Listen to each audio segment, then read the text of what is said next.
देखिए ये क्वेश्चन आपका एक्सरसाइज 5.6 का है। देखिए क्वेश्चन क्या कह रहा है, इस closely wound solenoid of 2000 turns and area of cross section, ये हमें area of cross section given है सोलोनाइड का, carrying a current of 4 ampere is suspended through it centre allowing it to turn in a horizontal plane. देखो यहां पे हमारे पास एक ये सोलोनाइड है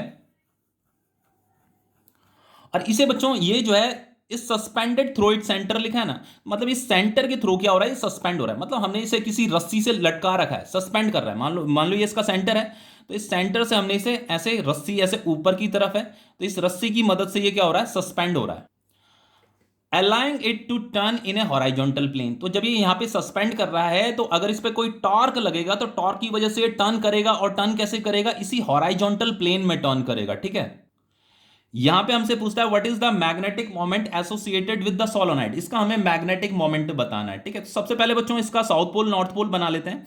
तो सपोज लेट इसमें कुछ करंट होगा, ठीक है, यहां से करंट एंटर कर रहा है, बाहर निकल रहा है, तो मान लो ये आपका साउथ पोल है, ये आपका क्या है, नॉर्थ पोल है, क्योंकि आपका सोलोनाइड बार मैग्नेट की तरह बिहेव करता है। ठीक है, अब देखो इसका जो मैग्नेटिक मोमेंट होगा ये हमें कैलकुलेट करना है, उसका फॉर्मूला क्या होता है, वो होता है आपका एन इंटू आई इंटू ए, ये तो आपको पता ही होगा। तो यहां पे नंबर ऑफ टर्न्स कितना दे रखा है, 2000, करंट दे रखा है 4 एम्पियर, और एरिया ऑफ क्रॉस सेक्शन ये है हमें गिवन। ठीक है, तो ये है आपका 1.6 इंटू 10⁻⁻⁴। अब देखिए अगर आप इसे मल्टीप्लाई करते हो ना, तो ये मल्टीप्लाई करने पे जो आपको मिलता है 12800 मिलता है, इंटू ये आएगा आपका 10⁻⁻⁴। तो फाइनली मैं इसे लिख सकता हूं 1.28 एम्पियर मीटर स्क्वायर। तो ये आपका मैग्नेटिक मोमेंट कैलकुलेट हो गया है। ठीक है, अब देखिए यहां पे आगे क्या पूछता है, ये कहता है what is the force and torque on the solenoid. ये जो सोलोनाइड है इस पे कुछ फोर्स भी लग रहा है और टॉर्क भी लग रहा है, वो हमें बताना है कि कितना फोर्स है कितना टॉर्क है। ठीक है, if a uniform horizontal magnetic field of 7.5 into 10⁻² tesla is set up at an angle of 30 degree with the axis of the solenoid. देखो जो सोलोनाइड की जो एक्सेस होती है ना, ऐसे सेंटर से पास करती है, ठीक है, ये उसकी एक्सेस होती है।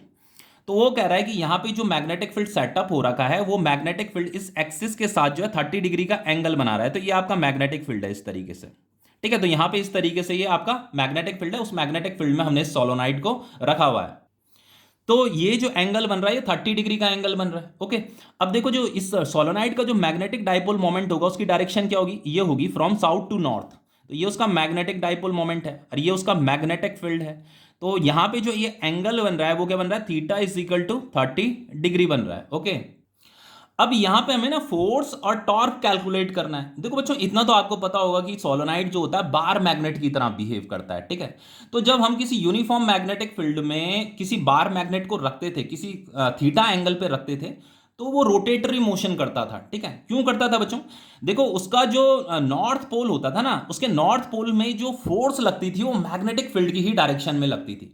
तो जैसे इस सोलोनाइड का जो ये नॉर्थ पोल है ना, इस पे जो फोर्स लगेगी वो इसी मैग्नेटिक फील्ड की डायरेक्शन में लगेगी, इस तरफ लगेगी इसमें फोर्स, ये आपकी फोर्स है। और इस साउथ पोल में जो फोर्स लगेगी वो मैग्नेटिक फील्ड के अपोजिट डायरेक्शन में लगेगी, तो इसमें फोर्स इस डायरेक्शन में लगेगी।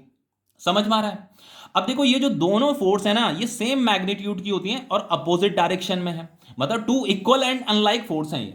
तो इस सिस्टम में, इस सोलोनाइड में जो नेट फोर्स लग रही होगी वो कितनी लग रही होगी, वो जीरो लग रही होगी। Net force on solenoid will be zero, क्योंकि ये दोनों फोर्स जो है सेम मैग्नीट्यूड की हैं और अपोजिट डायरेक्शन में, इसीलिए मैं नेट फोर्स ऑन सोलोनाइड क्या बोल रहा हूं, जीरो बोल रहा हूं। और इन फोर्सेस को क्या बोला जाता है, कपल फोर्स बोला जाता है। और कपल फोर्स की ही वजह से इस सोलोनाइड में क्या लग रहा है, टॉर्क लग रहा है, और टॉर्क की वजह से वो क्या करेगा, रोटेटरी मोशन करेगा।